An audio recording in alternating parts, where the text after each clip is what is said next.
Scene 14. He composes verse whilst he swives, Rose said, brushing her hair at the little table in her dilapidated room.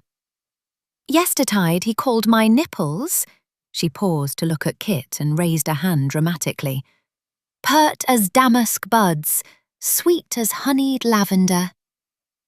Kit groaned as she lay on Rose's straw pallet and studied the curious brass tube. It was obviously something akin to a puzzle box, she just hadn't solved it yet. Turning the lid part way and pressing down popped it out a bit, but what came next eluded her. It was devilishly clever. God's bloody hide. Damask buds, no less. Kit cleared her throat and mimicked Sebastian's posh, slurred and slightly nasal tenor. Her breasts, though small, are treasures soft and fair. Like tender blooms, they charm the heart's sweet air. Her veiled grove, hid 'neath modest guise, holds sweetest nectar, where true passion lies. Hoy, you've his voice to a pin, Rose laughed. That's rather good. Did you just make his up? Kit shrugged and clamped her tongue between her teeth as she examined the tube. She reset the lid, then turned it clockwise by a quarter turn again. Something inside clicked, and she pressed it down. It popped out a finger breadth, like always, and she squinted at it. The lid's extended position felt slightly loose, prompting her to experiment with different rotations. You think he fancies you? She asked Rose. Sebastian? No. He fancies my tender blooms and veiled grove, perchance, but that knave fancies anything with a pulse. Rose resumed brushing her hair and gazed at her reflection in the polished tin plate propped up on her table. Lord Daggerford is gentle, at least, and doesn't crave odd fancies. He called my gob a delicious cock scabbard, Kit muttered while applying a slight inward pressure as she turned the lid counterclockwise. It resisted subtly, but she was rewarded with a faint click. And why not? Rose laughed. That's not odd. All men praise lips that make love's hands. One of my cousins brags she can swallow a cock whole without choking, but I wouldn't fancy even part of one in my gob. Kit made a disgusted face as she repeated her manipulation of the lid more deliberately, hitting on the precise rotation that allowed it to extend further. What do you mean by odd, then? Rose's eyes ficked away, lips tight. Oh, so buggery, aye? Kit said with a shudder. When Rose didn't reply, Kit leaned her head back and examined the tube closely, noticing a faint engraving. She tilted the tube lid down and heard a soft rolling sound. Experimenting with gentle shakes, she felt a distinct click as some internal mechanism settled into place. Skein, Kit said. I can't fathom worse than a pizzle shoved up my arse. That's hardly odd. Rose gathered her hair up and pinned it in place. If that's the worst you can imagine, pray Agatha the Martyr keeps your innocence. Kit spat twice to ward off any pixies who might be listening for the drop of a careless word. She tried pulling the lid again and laughed as it came free. By skin, I figured it out! Rose gave her a puzzled look and then smiled and clapped her hands. Oh, aren't you the clever lass? What's inside? Kit tipped the tube and a tarnished silver pendant about the size of a groat fell into her hand. She turned it around in her fingers as Rose came over to kneel on the pallet. A small teardrop lapis lazuli was set slightly off-centre in the pendant, which bore subtle engravings in a foreign script Kit couldn't place. Huh, Rose said. An odd treasure, but it does possess a certain unassuming charm, eh? Aye, Kit agreed with a frown. It couldn't be worth more than 10 or 15 shillings. Valuable, but not a real treasure.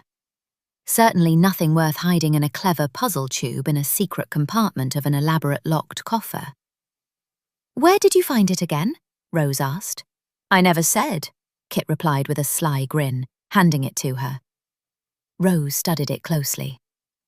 Well, it found you, so you were meant to have it. Here. She undid the little charm purse's cord around Kit's neck and slid the pendant onto it, then retied it. Kit fingered the pendant and studied it closer. "'Tis pretty enough, eh?" "Certainly is. Pretty bauble for a pretty lass. Is that all that's in the tube?" Kit peered into it and fished a small, folded sheet of parchment out.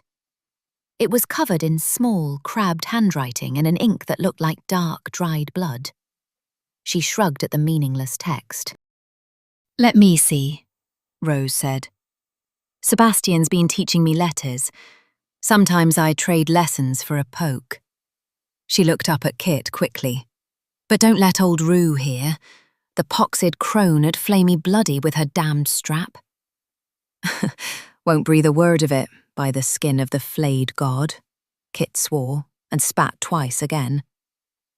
"We read Lord Barding," Rose mused, taking the letter from Kit and studying it while reciting a couplet. "Her tender gaze, a flame in heaven's hue, doth draw my soul where love's own vows renew." She looked at Kit and gave a sad smile. "Can you imagine a man saying that of you?" "Can't say I've given it much thought," Kit admitted. "Ah, come now, Kit. Pretty lass like you got to have had many a lad who fancied her." Kit shrugged. She'd never given romance much thought, and there were no tender, bloom-close dalliances in her past. "I've no suitors," she admitted. "Nor lovers, neither. Besides, I'm not pretty. I'm a wicked, freckled trull. I'd a suitor once." Rose's eyes fell.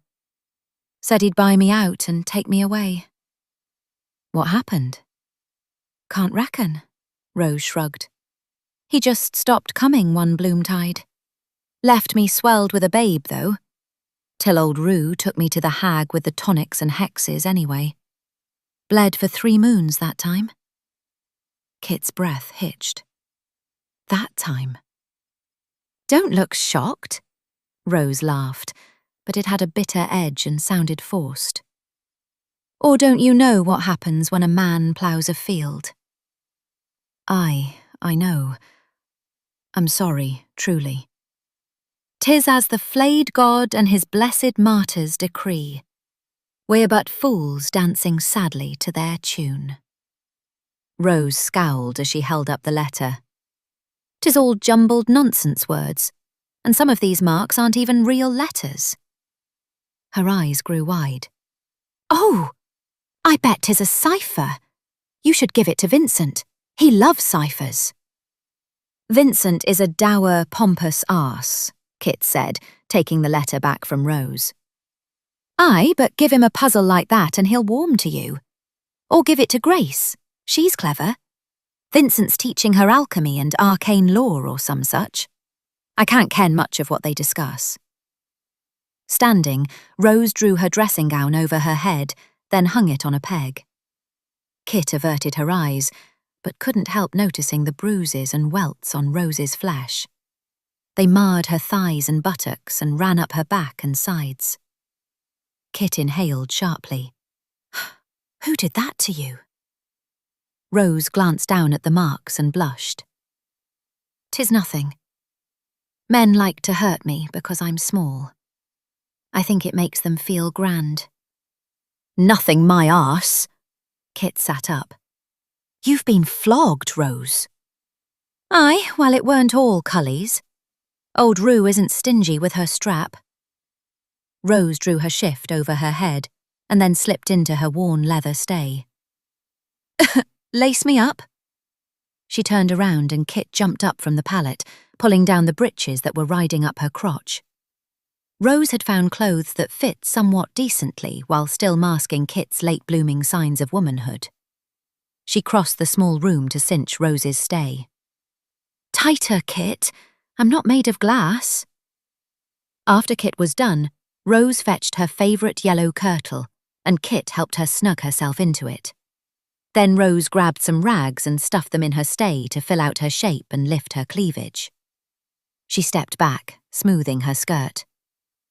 "Almost bloom close. How I look?" "You look real pretty." Kit reached out and looped a stray lock of Rose's hair around her finger. Her expression brightened. "Come, sit down. I have an idea." "What? I need to be headed downstairs." "This won't take any time at all. Just sit." Kit steered Rose around and sat her in the wobbly chair at the table, then fetched up a yellowed bone brush and unpinned Rose's hair, letting it drape over her slim back. "What are you doing?" Rose asked, looking at Kit over her shoulder. "Hold still."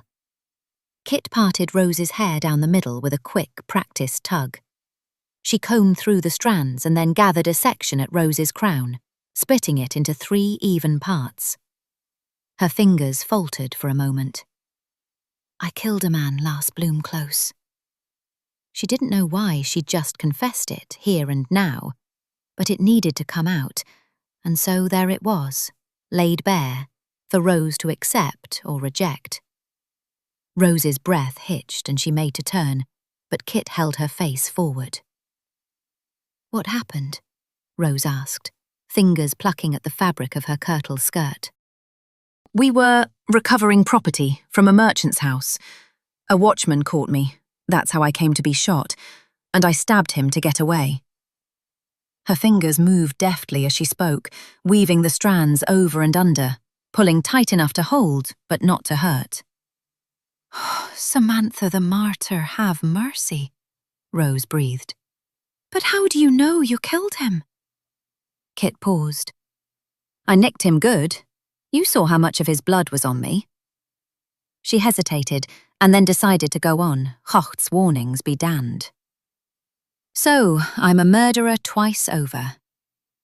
"Twice? Who was the first?" "Pox nobleman's lusty son back in the provinces tried to ravish me, and I swived his stones with a carving knife." The braid grew thick and neat, curving along Rose's scalp as Kit worked her way around, grabbing more hair from the sides with each pass. Stray wisps stuck out, but Kit smoothed them down with a spit-moistened thumb. "I know I should have just let him fuck me, but I didn't. So there's the truth of it. I'm a bloody villain and miscreant, and now you know."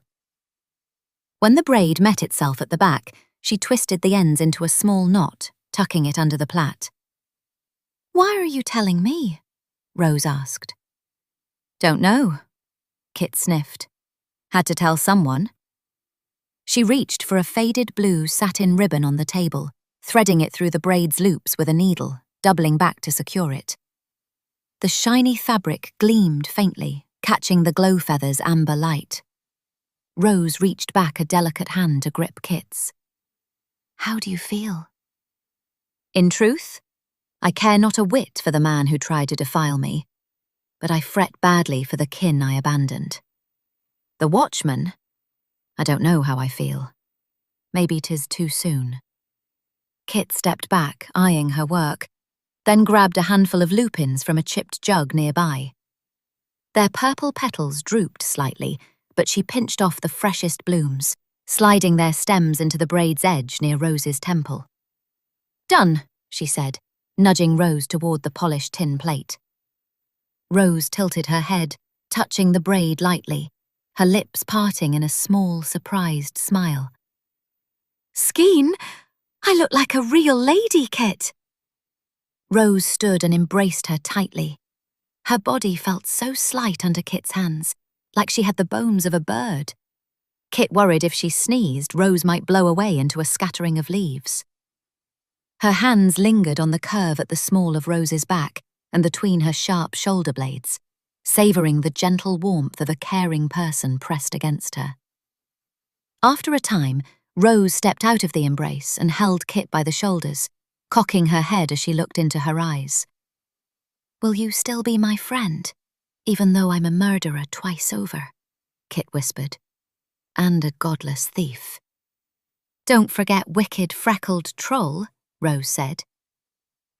"Aye, that too. A base, craven wench you are, Kit, and I love you all the more for it." Rose squeezed Kit's shoulders and pecked her cheek. She glanced at the glow feather, its frond-like petals beginning to shut. "'Tis the closing, I've got to go downstairs. Wish me gentle collies without the pox. By Elizabeth the Martyr, Kit swore, tracing a star with her fingers below Rose's navel. And may no seed take root. That too. Rose gave a sad smile, her hand falling to her belly, and exited her room in a swish of skirts. Kit watched her go, touching her cheek where Rose's lips had brushed her skin.